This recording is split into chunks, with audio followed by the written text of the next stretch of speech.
And welcome back to another episode of the Geek Centurions, guys. It's me, your boy Eli, and I'm with Joey, and we're back to talk about good old Bad Batch, as we missed out on a couple episodes, specifically 4 episodes, 11 through 14. So we wanted to give you a quick, recap, and I mean quick, because it's 4 episodes. Yeah, it's a bit of content we missed out on, but I think the first 2 episodes should be pretty quick too, because they're very. It's like it's a 2-parter episode. It's 2-parter. Really, you all you gotta say is this, and that, and we can give our thoughts. But yeah, essentially we're going over episode 11 through 14 of the Bad Batch. Episode 11 essentially, and 12 are essentially a 2-part episode. And yeah, we get to see an old friend. If you've been following the Star Wars TV animated side, you probably know who this is. Yeah, we're on the planet Rylock. Yeah, Rylock. Which is it's going through the usual things that happens. Has been happening a lot in the show, where these planets that are now occupied by the Empire are now bringing in clone troopers, and the residents are very much. I'm not sure about this. I'm not sure. We're not sure. And the main focus here of the episode follows the sort of rebel leader at the time, who's sort of like trying to like maintain some peace. I believe his name is Chom. Yeah, Chom. Yeah, but at the same time, there's his lieutenant is very much like not trusting the Empire. So this looks a little fishy, man. They gave us a promise and they didn't deliver. Yeah, it's like we were supposed to, the clones were supposed to leave, and now they're still here. What gives? So he recruits Chom's daughter, Hera. Who, as I said before, is, if you know who that is, then you probably already know who this is, who we're talking about. Hera is one of the more established characters in Rebels. She's actually like the sort of the mother of the group, and she's also the pilot. And if you kind of been following Rebels, and you're a big fan of that, and then you see good old Hera here, young Hera, child Hera, who, we got to see, Kid Kanan.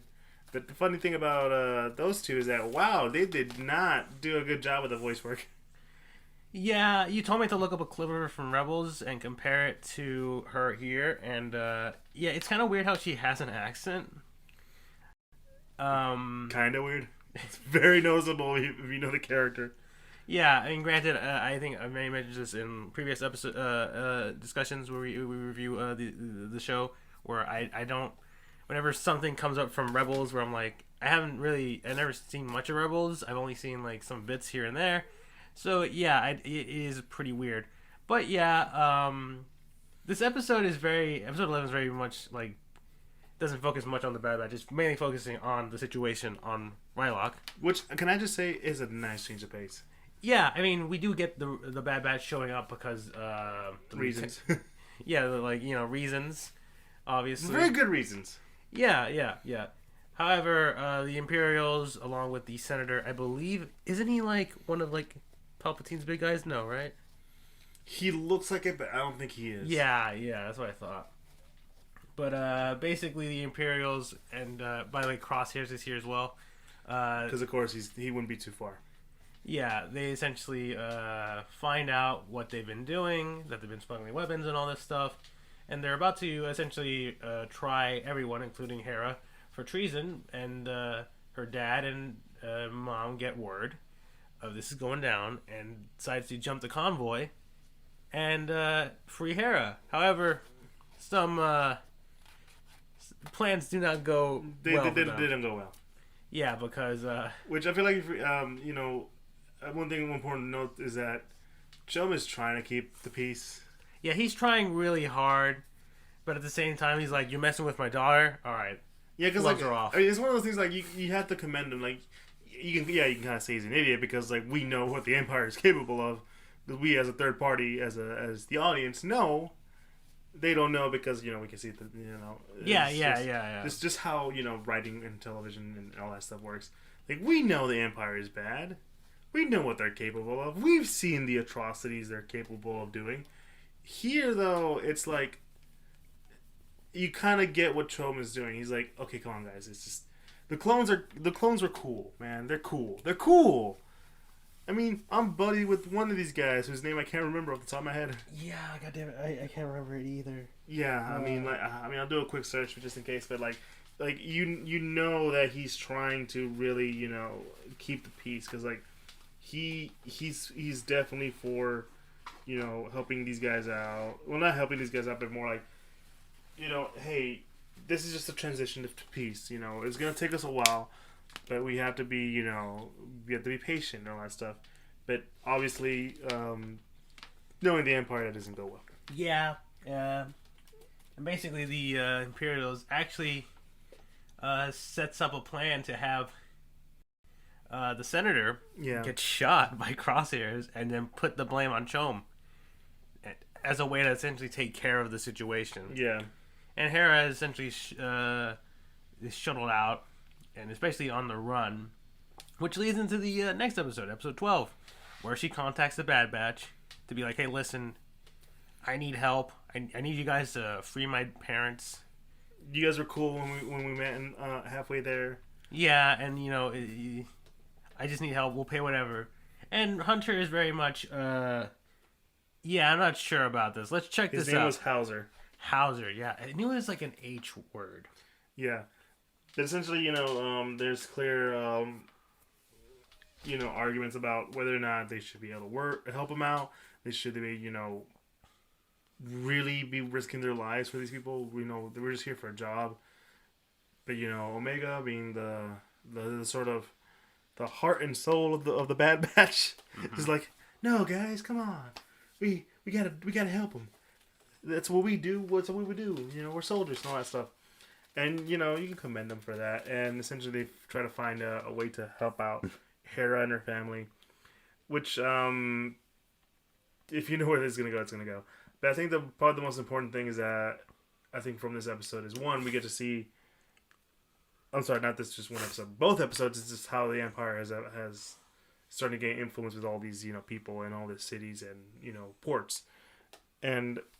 it's so interesting to see, like, not everyone is a part of this, because even Hauser himself, he's like, whoa, I'm not hunting down a kid. Yeah, it's like, if we arrest all these people, all these, like, peaceful citizens, there's going to be an uprising. Yeah. Alright, we got to think this through. Listen, I fought with these people. I know them. Yeah, and the Imperial, which I believe is the same Imperial who's like... yeah, I had to double check it was him. Yeah, who's very much like, clones are useless. Clones are useless. Right. Yet so far they're the only ones who can actually make a shot. Yeah, that's very true. But this he's very much having crosshairs hunt down Hera, and it's not working out well for him. Mm-hmm. Actually, I do think the Hauser thing is interesting because we do see that eventually the Bad Batch sort of do a plan, hit this refinery as a distraction to get all the clones in this capital city to reinforce it, while Hunter and Hunter and Echo go in and rescue Hera's parents. And Hauser realizes what's going on. He even figures out that Crosshairs actually figures out the plan himself as well, and Hauser warns them about it and essentially tells them to go the other way. There's another escape route, and Hauser sort of basically pretty much convinces some of his clone troopers to be like, what are we doing? Alright? What the fuck is wrong with us? Yeah, we were supposed to protect these people, and now look what we're doing. Yeah, which honestly is like one of my favorite scenes in this whole episode. Because it's just like, it's like, yeah, I didn't sign up for this. Because it really like it sets up, especially with later episodes that we're going to talk about. With the within the Bad Batch, especially when we're talking about the clones, how not all of them are, you know, 100% with the whole Empire plan, and he's just basically saying, you know, like you were saying, like, what are we doing? We fought, we protected these people. Now we're gonna mess with them. Mm-hmm. We can't be doing that. No. If you're with me, you know, drop your guns. Yeah, it's very much. I think it's probably like the first time where we see, like I'm pretty sure like some of these clones still have their inhibitor chips, don't they? Mm-hmm. It's probably like the first time we actually see some clones that might have inhibitor chips actually be like, no, we're not doing this, which is super neat to see, right? And basically, obviously, the episode ends with the Bad Batch getting Hera's parents out along with the other Resistance fighters, and Hera and Omega have a bit of a, if we see each other again, hopefully we see each other again because we're good friends now, right? And it's sort of where the episode ends. So and the next episode is a bit more of a, not necessarily filler. Well, I mean, I guess it's kind of filler. It's basically filler. But it's very much a bit more lighthearted, I guess. It involves the Bad Batch returning from a mission, ready to get their bounty from Sid, but it turns out Sid's been kicked out of her, her little parlor bar place by this new dude. I believe his name's Roland, right? Yeah. Who basically wants to be a big head honcho in the smuggling business and various other things. And he basically sort of muscles his way in, gets Sid kicked out, and Sid decides to plan a way to get back at him by stealing his spice. And screwing him over with the people who try to buy him out. Sid's plan is to steal his spice. And because I think what is it? I forget the name of the aliens that he's trading in, but I do too. But they're bad. They're bad news. They're total bad news. Yeah, like Sid's even like, you don't want to mess with these guys. If you screw up a deal with them, you're screwed. Yeah, you're screwed. It ain't pretty. This is like the mafia level stuff. Yeah, I mean, technically they are mafia, but this is like Al Capone kind of level. Yeah, it's bad. So they basically go through this cave, which has a bunch of bugs that like react to sound, and they almost get away with stealing the spice. But they lose the spice in the caves after the guards shoot at them, causing these bugs to swarm, and it's like, well, I think that got us done. But then the aliens are like, we're gonna need that spice. Yeah, I mean, they find out that, oh, so you were the ones that stole our spice. Give it back to us, and, everything's fine. And if you don't... we're gonna kill the kid. Yeah, we're gonna kill the kid. And the Bad Batch is like, well, I mean, we gotta go down to those caves, I guess, because that's where the spice is. I don't know where else to go. Yep, and Sid does sort of, like, I guess, a more, like... I guess very much the noble thing of like, I'll be one of the ones to go down there because I mean I gotta Omega's in this mess because of me. I like Omega more than any of you fuckers. Yeah, like I like Omega way more than you guys, so I'm gonna put my life on the line and get that spice out. Yeah, which they do, and they finally get the spice back, but not before these aliens sort of take their punishment on Roland because he is the one that kind of messed up. Yeah, by cutting off his horn, which is like, you're getting it off lucky, guy. Yeah, it's like, all right, we would have killed you, but this is a warning. Next time we meet, things might not end as well, right?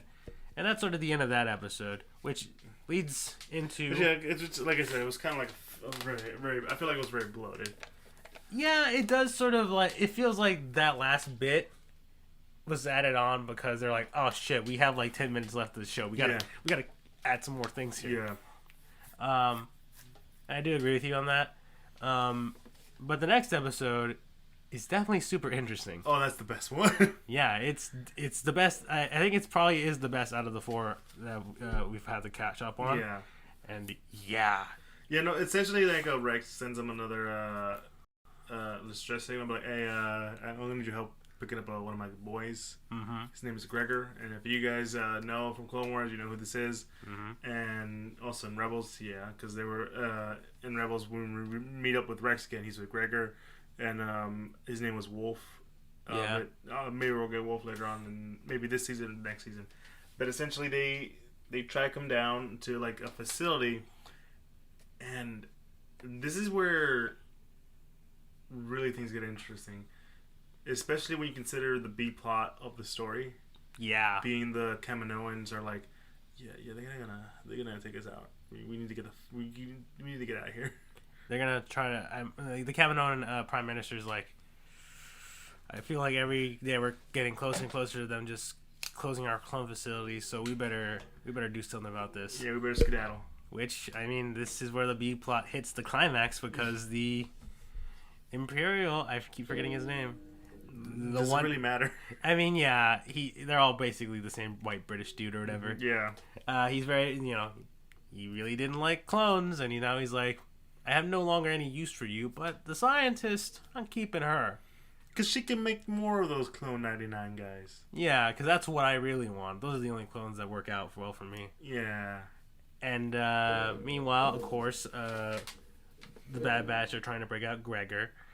Well, I mean, Echo, Tech, and Hunter go out to get Gregor out, while Wrecker and Omega stay behind on the ship, just in case to bring up backup. Mm-hmm. And here, this facility is a training facility, but not for clones. No, it's for essentially the first Stormtroopers. Yeah, they established that this is where the Stormtrooper stuff begins. And if you guys remember, I think we mentioned it before, that in some of the old lore before it was canned by Disney, is that after Order 66, some clones went into training of the new Stormtroopers, and this is where it begins, because this is where Gregor was. He was the guy training them, and he was like, "Yeah, I don't like this. I'm getting the hell out of here." Yeah, he pretty much like, they're replacing us, dude. I don't like this. I don't like this at all. This isn't right. And I do find it nice that we do see some of the troopers there dressed in like commando outfits. The storm the clone commanders, like from the games. Yeah, the commando units. Yeah, because I'm gonna be honest, those are always like some of my favorite designs for clones. Yeah. So it's nice to see them in a show like this, because they always were like mainly reserved for like video games and stuff, I feel, and expanded lore. But to see it in the show is pretty fucking cool. Oh no, yeah, and I think in Clone Wars, Gregor was that. He was dressed up like that. Okay. Same look and everything. That's pretty freaking cool. But yeah, no, there's a lot of chaos going on as they're breaking out, and eventually things starting to get hectic. They're able to get Gregor out, but Hunter, he's not in a good spot. He's surrounded by a bunch of these Stormtroopers, and he's like, "You guys have to go, get out of here." Yeah, like because there's no point. Yeah, you guys can't get me. And you're being chased by all these friggin' fighters. Can I just say, are those early TIE fighters? I think they're early TIE fighters. Holy, this is where. See, this is when we're slowly getting into like New Hope areas, which I'm like really excited for, because that was like just like they kept teasing us with this whole like we're slowly transitioning to the events that would eventually happen in New Hope, and while we kind of got here and there, this is where it really hits you, because I'm like, wait, are those early TIE fighters? Yeah. They sound like it. They look a little like it. Well, they look like a little more like I guess it was the TIE Destroyer. What was it called? The one that the one that Darth Vader would pilot. Yeah, I think you're thinking of the Destroyer one. Yeah. It's like a mix between the two. You have like a pointy end instead of being more rounded. Yeah. Yeah, it's super interesting. I mean, even like when we're in Camino, the planet Camino. Yeah. We see the old Republic of Starfleet looking more and more like Star Destroyers. Yeah. Which is that is sort of like the neat thing of like seeing that slow transition of these old ship of these new designs into what will eventually become the classic design of the Empire. But yeah, Hunter gets captured. And guess who comes to see him? Crosshairs. Yeah, and he's like, I was wondering when you're gonna show up. And Crosshair's like, I was really hoping for the whole squad, but you'll do. Yeah. So, which, I mean, that's the end of the episode, and it definitely sets up a like what the fuck's gonna happen with Hunter. Right? Yeah, and like this really sets up like where, because I think it's only a couple more episodes until the end. Maybe 2. Wow, 2, Jesus. Yeah, I think I remember seeing it's only 16 episodes, and I'm like, 16 episodes? That damn. Now because like the thing about Bad Batch, and I'm not saying Bad Batch is a bad show, and I think I've said this numerous times as we've talked about this show, along by itself or along with when we're talking about Loki, is that it's very, very slow, and half the time it feels like nothing really important is going on, unless it's like really background stuff, like we talked about with the Star Destroyers slowly, changing into the more traditional, well, for us, the more traditional Star Destroyer variant ships, but also just seeing like the changes that we would come to know from the Empire are there, but they were just like little things. It was just like, oh, that's a nice little detail that really, that made us feel like, okay, we really want to keep watching the show because I want to see the changes. Here, it hits you like a mother because everything starts changing. When you start realizing, oh yeah, this is where the Empire is becoming the Empire, especially because let's face it, the one thing that you always associate with the Empire, the Stormtroopers. Yeah, and for so long we've just been seeing just the regular clone trooper armor and various other things, and now we're seeing like this prototype looking Stormtrooper helmet that seems like a transition between the old, like the clone trooper helmet and like classic Stormtrooper.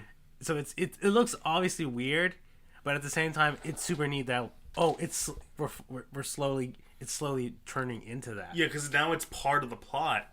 Where in most of the stuff, it's not that it wasn't part of the plot, but it was like most of the time the really big stuff was always made for background stuff. But now it's like it's really there. Like we've known that they were slowly changing, but this is the first time we get to see our characters, the Bad Batch, Hunter, and all of them really start realizing, oh, this is what's going on. Because they're always like, okay, we just got to run away from the Empire. Chances are, it's gonna be our fellow brothers. Like, oh, these aren't our brothers. Because like, while they're talking to Gregor, they're like, okay, what's going on, Gregor? What's going on? It's like, oh, they're doing this, and that. We're being replaced. I didn't like it. That's why I'm getting the fuck out. Yeah. And you're just like, oh, this is where it begins. I'm not saying like this is because let's face it, when we first watched the show, like. That was like the key thing about it that made us watch it was like the changing of the guard, because like first episode we're like, oh, this is Order 66, it's going down, right? Yeah. Oh, Palpatine's doing his whole the Galactic Senate is now the first Galactic Empire speech or whatever, and we're seeing like our boys going like, yeah, I don't know about this, guys. This don't feel right. And so, we're now seeing those big changes now really hit the characters, and like that's what really made it fun for us. Not saying the rest of the episodes weren't fun, but like that's really hits us. I don't know. What do you think? No, I definitely agree. It's super neat to see that. I will. No, I was gonna say just that it is super like interesting just to see that transition. I just kind of, I don't know.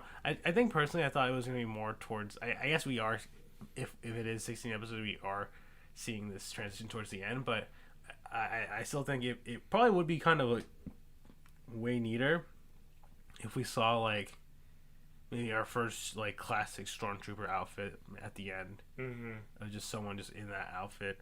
And I think in the lore, at least, there are like, I think Darth Vader, his personal like clone trooper battalion are like just former clones. Yeah. Right. So I don't know. I think it'd be kind of neat to see that happen. I don't know. I don't. Speaking of Darth Vader, and we might be getting into a little bit of like trying to predict what might happen towards the end. Do you think we might get a shot of Darth Vader running around? I don't think we will. Okay. Because that would be such a whiplash. Or we might see him like interacting with, say, like the generals or the some of the people in charge. like this what's his name, the guy we keep talking about whose name we don't know. Yeah, or Tarkin. Cause Yeah. You know, Tarkin's still around. Yeah, obviously. Tarkin. Yeah. So like, maybe we'll see him interact with those guys, but if he starts interacting with like, Bad Batch, it would feel off. No. I don't.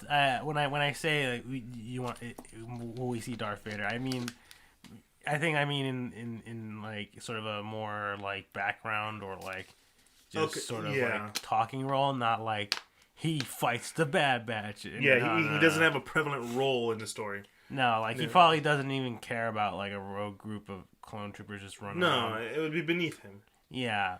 No, yeah, I could see that happening where he's just like, you failed to do whatever. I don't know. They're just like, I could see him totally doing something like that, like just being a presence. And I mean, like, that's kind of the thing I've always liked about these sort of in between stuff, shows and other media of Star Wars that's between prequel and original trilogies. Like, they kind of make Darth Vader feel like a presence, a force to be reckoned with. Yeah, especially because I think just because like they don't want to like overuse Darth Vader and put him in everything, right? Like you feel like Darth Vader really works when he is minimal as possible in the sort of like before original, before OT stuff. Yeah, like obviously in Rogue One, like everyone talks about the final scene with Darth Vader. Oh, his slasher moment. Yeah, and it's good because for most of the movie, he's just a presence, just talking to whatever his name was. I think it's Commander Reddick or something. Yeah, or something like that. He's sort of like, sure, this Death Star is cool and all, but don't let it get to your head, right? And of course, he just shows up because he knows that like, oh, you guys are trying to steal the plans. Let me handle this. And just like the pure black, like room, like you don't see anything, but all you hear is the. Yeah, it's super cool. And then he's just the red lights everywhere, and you're like, oh. Or even like in Jedi Fallen Order, when like at the end of the game, like you finally beat like the boss or whatever, the Inquisitor, and then she's like freezes up because like she can sense him. Then he hears the,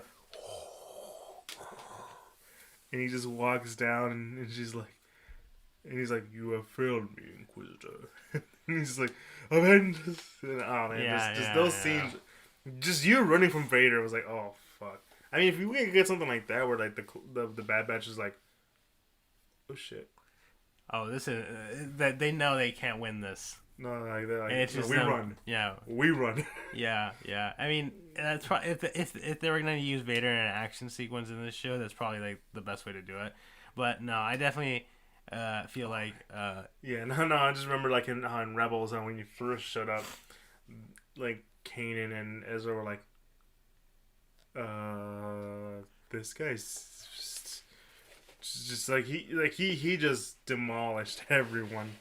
Yeah. I was like, oh, that is so cool. But yeah, I don't know. I'm very interested to see where we go now, because obviously, if this show does end in 2 episodes, how would you feel?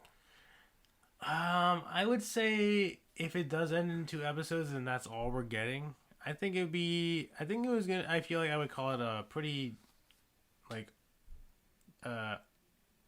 solid season. Yes, it'd be very very solid. Because you can't see it just ending in 1 season. No, I feel like there's a lot more that can be done with the Bad Batch. Yeah, I can see them doing a 2nd season. Yeah, same here. And really, I'm more excited about what could this mean for the future. Like I can totally see this being a bridge between like Clone Wars to Rebels, because I think that's what I feel like that's what the idea is, isn't it? Just to be a nice a lot bridge. of it is, because there's a lot of like Rebels references and stuff and characters that do show up for a little bit, you know. Yeah, I mean, however you feel about Rebels, Bad Batch is still pretty good for everybody. and hopefully, we get to see more of that. I mean, anything else you want to say about this thing going? No, I think I've said most of my piece anyway. I think the recent episode is probably the best one yet. Mm-hmm. I really enjoyed it, and I'm really hoping that it does not end in 2 more episodes. Yeah. I mean, I got nothing else to say. But guys, if you check it out, go for it. You can follow us. Oh, this is the end of this episode because I got nothing else to say. If you like what you've heard, follow us on all social medias at the Geek Centurions, so Facebook, Instagram, and Twitter. We are most active on Instagram, where you can find a link tree to all the podcasts that we're officially part of, like Apple Podcasts, Google Podcasts, Pandora, Spotify, and all that good stuff. We also have a link to the YouTube for all you audio listeners out there. If you want to put a face to the voice. Like, comment, subscribe, hit the bell icon. You know what that is. We also have a link to the Patreon where you can support us in any form of way. And yeah, that's about it. Yeah. It's been fun. I can't wait to see what more happens. We also got like what if coming up soon and other things. Yeah. So we're gonna be busy for a while. I feel like at least one week we need a break. Maybe, who knows? Anyways, guys, it's been fun. Hope you all have a good one. It's been me, your boy Eli. It's been me, Joe. And you guys have a good one. Peace.